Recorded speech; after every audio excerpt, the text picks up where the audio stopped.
Ya, nanti tambahan Ustaz ya. Jadi Jadi memang kalau apa tuh? Apa? eh, Kultur ya, orang-orang kaya, orang-orang bangsawan itu biasanya pakaiannya tuh ya, kalau bahasa Minangnya kan tajelo-jelo. Nah, itu masih ada kulturnya ketika apa wedding istilahnya itu kan ada orang-orang tertentu yang membawa memegang belakang itu ya. Nah, itu memang artinya memang sepanjang masa seperti itu akan ada terus tuh, ada orang-orang tertentu yang merasa dia high, dia kaya segala macam, lalu dia ya pakaiannya memakai lebih pakaian. Dalam berlebih. Islam memang dilarang. Ya, nah, memang hadisnya itu jelas kan enggak? Izaroh itu memang sarung. Memang ada satu hadis kausain, misalnya kain dengan sombong minal khulaya, itu enggak, itu memang dilarang di bawah mata, di atas apa? Di bawah mata kaki. Memang dilarang dalam Islam itu yang kalau dengan apa itu dengan sombong. Ya, dengan sombong dia artinya dia memandang dirinya lebih. Itu dia dengan pakaian itu sebagaimana yang kita sebut di awal tadi, lama-lama fungsi pakaian ini sebagai simbol ya, status ya, bukan sekedar kalau awalnya kan penutup pelindung. Nah, kalau kemudian lama-lama jadi status, bahkan kalau kita lihat orang-orang apa itu orang-orang tertentu tuh warna pun juga harus dibedakan ya. Kalau orang-orang kasta Acara kalau ini ya kuning misalnya. Nah, ini masalah musbil ini memang ya dilarang dalam Islam. Ya, artinya dengan di bawah mata kaki dan dengan penuh kesombongan itu memang ya jelas itu. Ya. Dan kalau dalam riwayat memang kita sering menemukan bahwa Rasulullah itu pakaian itu di atas mata kaki. Nah, jadi kalau Ambo itu yang buat Rasul ya. Ya, terutama sekali bagi kita yang memang menempa pakaian itu, khususnya celana kalau bagi laki-laki kan. Ini khusus bagi laki-laki. Laki-laki ya. Nah, tapi bagi wanita memang tajelo-jelo itu nggak masalah. Iya, kan beda lagi ya Beda, iya. Ustaz ya. Iya. Tapi bagi kita laki-laki yang inti sebenarnya yang membawa kesombongan. Iya. Nah, itu. Jadi dia mungkin celananya disengaja untuk panjang ke bawah itu. Iya. Nah, dan dia menganggap bahwa itu adalah bahwa diri saya nih, ya pokoknya sombong itu menganggap dia lebih. Iya, dengannya Dengan kelebihan dia lah, mungkin dari segi kekayaan, mungkin dari segi keilmuannya, status. Nah, jadi tentunya ini yang perlu diperhatikan. Tapi kalau sekiranya ini celana misalnya Ustadz nih celananya udah pas. Iya. Tapi pada saat nanti melorot. Nah, turun. kalau istilah anak dulu atau melorot dia, itu tidak termasuk. Tidak termasuk. Nggak, ya. Berarti harus dipotong ya Ustaz ya. Kalau misalnya sudah melorot, misalnya di bawah ini lewat dari mata kaki. Tidak harus dipotong ya Ustaz. Memang istilahnya waktu itu hadisnya tentang Abu Bakar As-Siddiq ya. Nah, sarung saya kadang turun dia. Enggak, bukan itu. Ya, artinya bukan dengan kesombongan, tapi karena keadaan. Ya. Jadi sombong ini termasuk niat di awal membuat itu ya. Yang ada di sini. Ya. Kemudian merasa lebih daripada orang lain dengan apa yang kita berbicara masalah pakaian dengan pakaian dia. Dengan pakaian. Jadi sebenarnya kita boleh juga memakai pakaian yang bagus-bagus. Iya. Kalau memang kita memiliki dana untuk itu, kemampuan untuk itu, dan kita beli, tapi hendaknya dengan memakai uang. Saya orang kaya ini bukan. Bentuk bercamin tadi niatnya adalah bahwa saya membeli ini karena ada kemampuan yang diberikan Allah sebagai rasa syukur untuk menutup aurat. Kan gitu.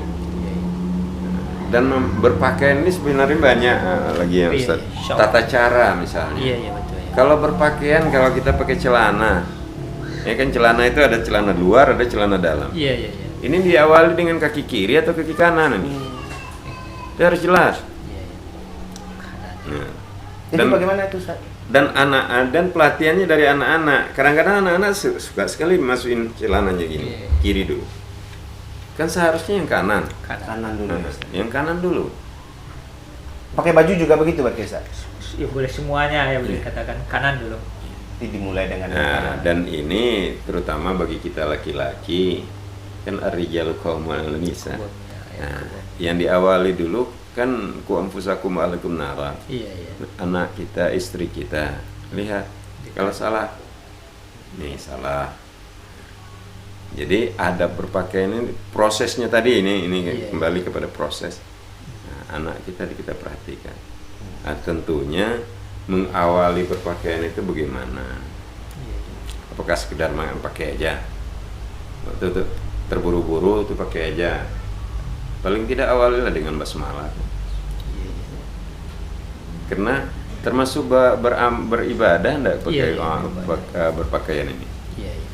Kalau prinsipnya menutup aurat otomatis kan untuk beribadah ya Ustaz. Beribadah ya. Jadi tentunya kita awalilah, sadarkan diri gitu kan. Dengan asma Allah ya. Nah, kita menyadarkan diri kita. Dan ini yang perlu setiap saat yang namanya menuntut ilmu sampai ke ayunan itu menyadarkan diri bahwa berpakaian ini adalah bahagian dari pengabdian kita kepada Allah Subhanahu wa taala. Kalau enggak kenapa sih diturunkan pakaian itu deh? Iya, ayat ya. Karena penting ya Ustaz ya. Bahkan ya ada khusus lagi itu yang ayat Al-A'raf, surat Al-A'raf 31 itu, Bani Adam juga dipanggil tuh universal. Ya Bani Adam khuzu zinatakum, ambil perhiasan kalian inda kulli masjid. Kalau ke masjid itu disunahkan itu. Kalau Rasulullah tuh pakai pakaian terbaik. Khusus tuh. Artinya pakaian rumah kok. Kalau ke masjid ini enggak khusus. Memang agak pakaian yang paling baik Ustaz. Tuh, pakai malahan kalau laki-laki pakai parfum ya. Kalau wanita enggak. Paling tidak. Paling tidak kan mungkin ada pakaian kita untuk harian, ada pakaian untuk kerja dan ada pakaian ke masjid. Ya misalnya kalau di INS itu dilatih di asrama, pakaian ke masjid itu baju koko gitu. Jadi khusus dia. Sarung pun jangan ya. Kalau karena anak-anakmu sering tuh jangan dipakai sarung tidur untuk ke masjid itu enggak boleh mana. Untuk lalu misalnya kan beda, untuk ke salat khusus. Jadi memang bahkan dalam ayat itu kan khuzu itu kan ambil. Zinatakum, perhiasan kalian inda kulli masjid, setiap berada di sisi masjid. Berarti dari pakaian, melalui pakaian itu sebenarnya kalau kita ajarkan anak kita dari dini, sebenarnya melalui itu kita sudah mengajarkan bahwa kita umat Islam itu harus membesarkan Allah ya Ustaz ya. Melalui pakaian, bahkan untuk ke masjid harus pakai pakaian yang khusus, pakaian yang terbaik ya Ustaz ya. Ya, jadi kalau kita lanjutkan ayat tadi itu kan baru secara lahiriah. Jadi pakaian utama itu adalah takwa. Nah, jadi kalau kita kembali kepada pembicaraan ini Ustaz ya, betul. Itu kan ada pakaian zahir, ada pakaian batin. Ya tadi Ustaz Amin kan juga ada sebut kan itu pakaian yang takwa. Ini gimana maksudnya Ustaz? Libasut takwa. Zalika khair. Itu yang terbaik. Jelas Ustaz lah tuh. Abu. Atau perlu minum yang kedua kali Ustaz? Minum lagi. Supaya kopi rampah kok banyak yang penggemar. Makin dikenal insyaallah Ya insyaallah. Yang jelas ya ngopi ini sebenarnya sudah ada pikiran Ustaz, sudah ada pikiran, cuman nanti mungkin ada mau bahas juga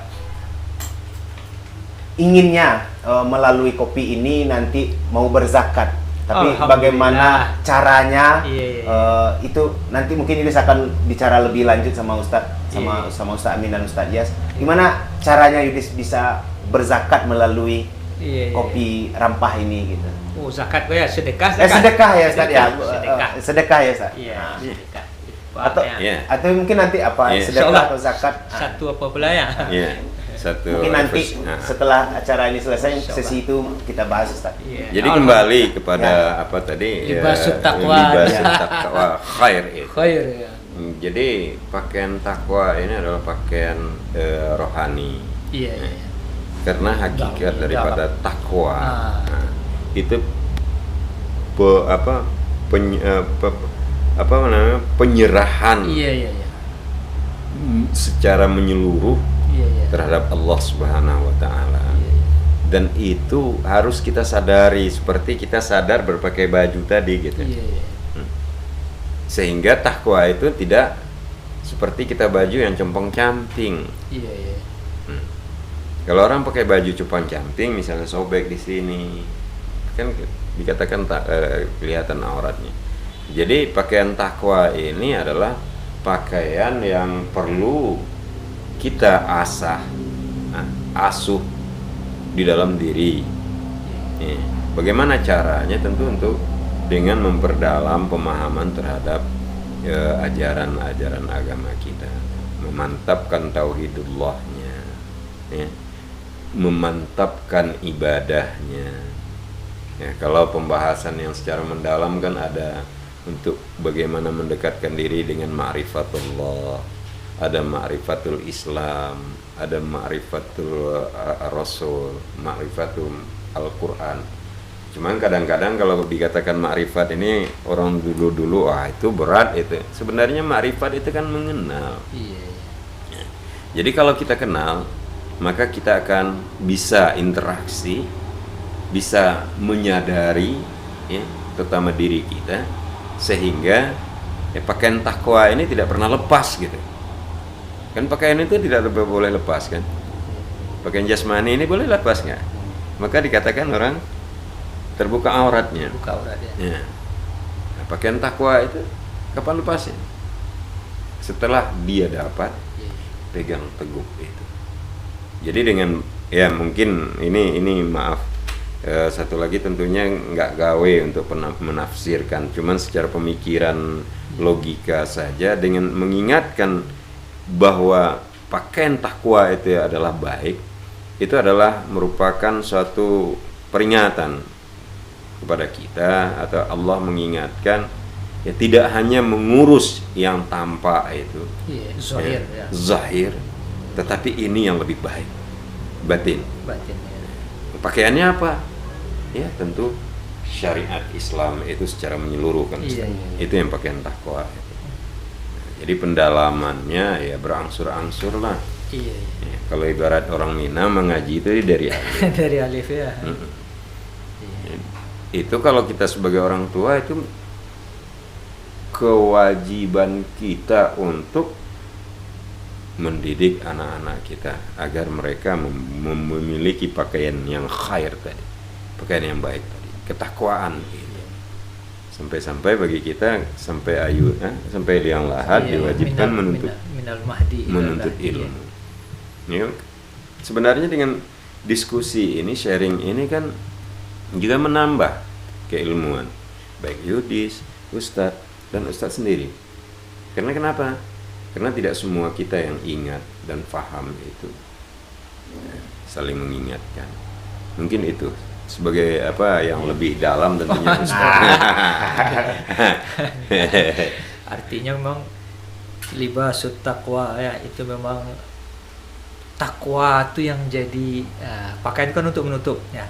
Lalu kita ambil takwa itu sebagai pakaian, kalau kamu memahami itu ihsan. Ihsan. Jadi kalau pakaian ini kan menutup secara untuk zahir. Nah, kalau yang takwa itu jadi pakaian, itu bukan hanya sekedar yang zahir ini saja yang ditutup. Kadang-kadang kita mungkin dari luar kita kelihatan jadi seperti orang baik, tapi batin mungkin masih banyak dengki, iri, macam-macam. Salah satunya ini ya.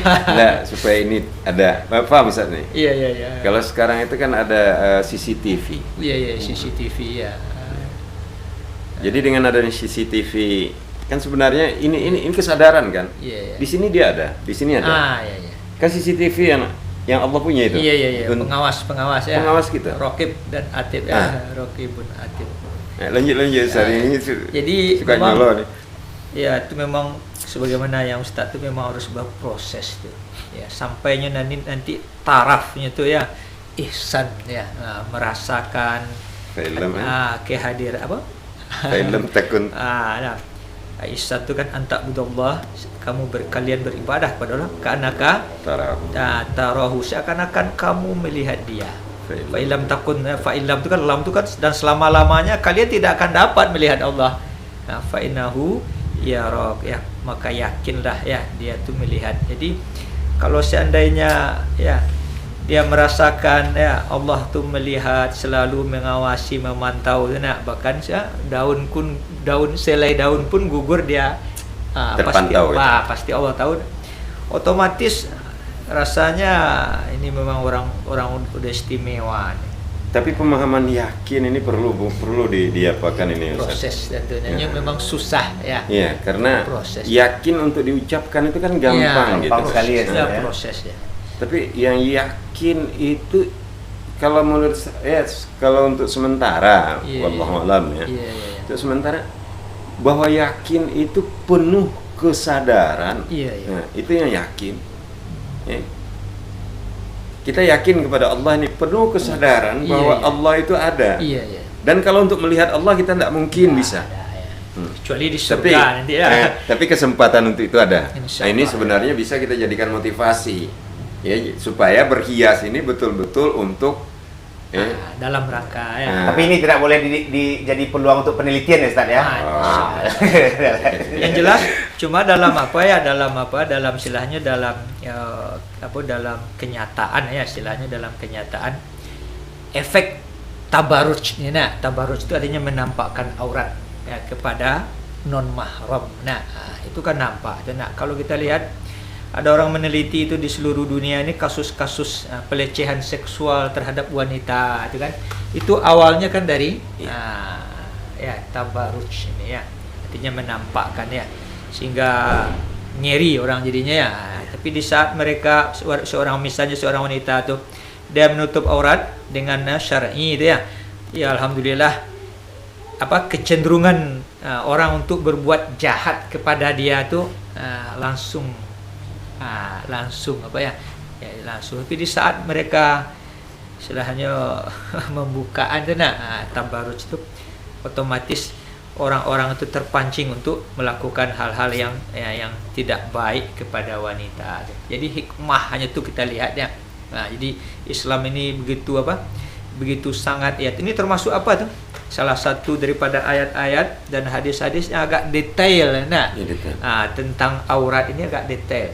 Sama dengan masalah hukum waris itu detail juga. Ini tidak boleh diserahkan kepada manusia. Ya, masalah mahram juga detail itu. Ya, kalau diserahkan kepada manusia ini relatif mudah berubah ya nak. Misalnya Ambo kini berpendapat macam kok berubah tuh, apalagi ya nak. 1000 orang yang ada di sekolah 1000 lo pendapatnya. Ya. Tapi dianggapnya tentatif aja ya Ustaz ya. Bisa berubah-ubah aja. Mudah ya. Makanya dasar itu jangan tinggalkan. Al-Quran dan Sunnah. Prinsipnya. Prinsip dasar. Sedikit. Jadi kalau tadi dari sisi wanita berpakaian itu harus sempurna, kalau tidak akan mengundang syahwat dari lawan jenisnya. Nah, kembali kepada kita sebagai lawan jenis. Kan kita ini. Bagaimana kalau kita menemukan yang seperti itu? Nah, kembalilah kepada pakaian takwa tadi. Dengan berpakaian takwa, maka feedback daripada melihat yang bukan untuk dia itu membuat dia ingat bahwa Allah itu dekat. Ini untuk kita. Nah, jadi tentunya ini yang harus dikembangkan di masyarakat kita, saudara-saudara kita, anak istri kita. Kenapa? Kalau tidak mereka kan jelalatan. Tundukkan pandangan. Qadul basar ya. Tundukkan pandangan. Tundukkan pandangan. Kan ada yang kadang-kadang mempelesetkan. Kalau pandangan sekali itu Rizki katanya. Dia sampai begini sampai tapi tidak berarti berat, tidak pindah-pindah. 180 derajat gitu. Karena sekali belum berkedip ya. Jadi tentunya ini permainan permainan pembicaraan. Iya. Dan itu harus hati-hati, jangan sampai terjadi. Insyaallah ya. Kemudian segmen terakhir Ustaz, soal perhiasan. Iya, perhiasan ya. Berhias atau perhiasan? Perhiasan, bukan berhias lagi Ustaz. Perhiasan. Perhiasan ya. Ya, perhiasan. Ini Tadi kan bedanya berhias. ya, bedanya. Tadi kan sudah dibahas tadi berhias itu. Iya. Kemudian perhiasan. Perhiasan apa yang dibolehkan untuk laki-laki dan perhiasan apa yang boleh dipakai oleh perempuan dalam Islam? Dalam Islam ya.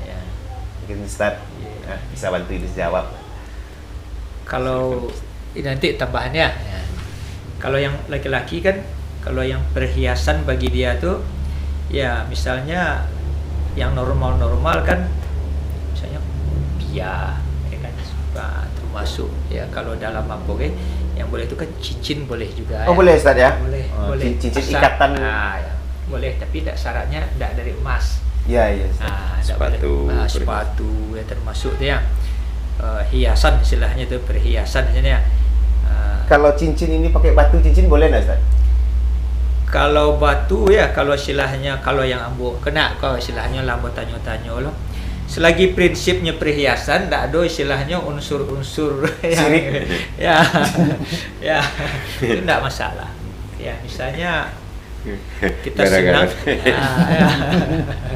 ya itu untuk laki-laki ya. Nah ya kalau misalnya batu cincin, memang kamu tidak pakai dong, tapi aku suka ya dengan batu-batu alam, asal jangan saja ada artinya sugesti terhadap pemakaian batu tersebut ya.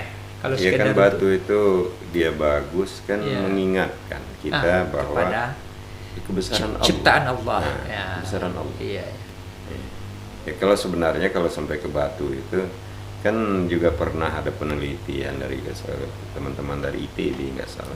Ada emang satu batu gitu ya, atau sebuah batu yang diberikan sesuatu energi oleh Allah ke batu tersebut, yang akan memberikan mungkin kepada orang yang memilikinya. Tapi intinya yang di sini mungkin Ustaz, jangan mendua gitu. Iya, menjadikan. Yang jadi Tuhan selain Allah gitu. Iya. Ya salah satu contoh lupa batunya. Di jalan nih nggak benar nih. Itu kan syirik gitu. Iya, bisa memberikan manfaat dan mudarat. Kalau kan ada juga batu yang misalnya ada unsur emas di dalam batu itu. Berarti untuk laki-laki tidak boleh pakai berarti saya. Kan udah jelas tadi tuh. Iya. Emas tidak boleh. Tapi entah ya emas atau tidak. Itu kan walau-walam ya. Jadi kalau wanita dia kan diperbolehkan pakai. Dan berdasarkan penelitian kalau tidak salah itu emas itu kalau dipakai oleh wanita itu akan memperlancar peredaran darah gitu. Tapi bagi kita itu kan merusak gitu. Jadi ini boleh ada peluang untuk generasi. Kenapa kok demikian? Tentu Allah dan Rasul menyuruh dan melarang sesuatu, ada efek, ada hikmahnya yang tidak baik kepada kita, atau ada hikmah yang ada di balik itu. Ya kalau tiba-tiba di Minangkabau ada nantasure. Untuk nantasire itu yang perlu kita tahu. Setelah kita tahu, timbullah kesadaran. Oh kenapa? Oh begini. Untuk menambah sebenarnya. Kalaupun tidak mau menelitinya. Cuman kan kadang-kadang yang namanya manusia ini kan banyak tanya-tanya. Kenapa ya? Keingin tahuan. Itu mungkin. Berarti tadi kalau untuk pakaian berhias dan hiasan ya, udah hampir semua kan sudah sampai tadi pakaian takwa ya. Ini mungkin pada sesi yang lain kita akan bahas lebih dalam pakaian takwa itu seperti apa. Tadi kayaknya masih katam kasar ya. Introduction-nya, pengantar ya. Insyaallah ya. Tak terasa Ustadz, ini waktunya sudah habis. Atau mungkin masih ada yang mau Ustadz sampaikan soal pakaian dan perhiasan yang masih lupa tadi gitu? Kalian lupa tidak? Untuk sementara karena Ya, ini kata kasar, tapi yang perlu penekanan adalah pakaian itu dalam rangka taat kepada Allah. Itu saja, dalam rangka taat kepada Allah, sehingga dia akan mendekatkan kita kepada pakaian yang lebih baik itu. Pakaian yang baik itu, ini kita keluar. Itu aja. Ya, terima kasih Ustadz. Sudah tak ada apa-apa habis tutup Ustadz? Jadi mau coba menyimpulkan. Kalau salah tolong diluruskan lagi Ustadz. Insyaallah. Tidak terasa sudah habis waktunya. Tidak tahu berapa menitnya. Tadi dapat kita simpulkan bahwa berpakaian itu dan berhias di dalam Islam itu penting untuk diperhatikan. Pakailah pakaian yang baik, karena dengan kamu memakai pakaian yang baik, maka kamu akan menjaga dirimu dan menjaga orang lain. Benar seperti itu, Ustaz? Dan pakailah pakaian yang terbaik yang kamu miliki saat kamu sedang sholat. Demikian dari kami. Mohon maaf apabila ada yang salah. Assalamualaikum warahmatullahi wabarakatuh. Waalaikumsalam.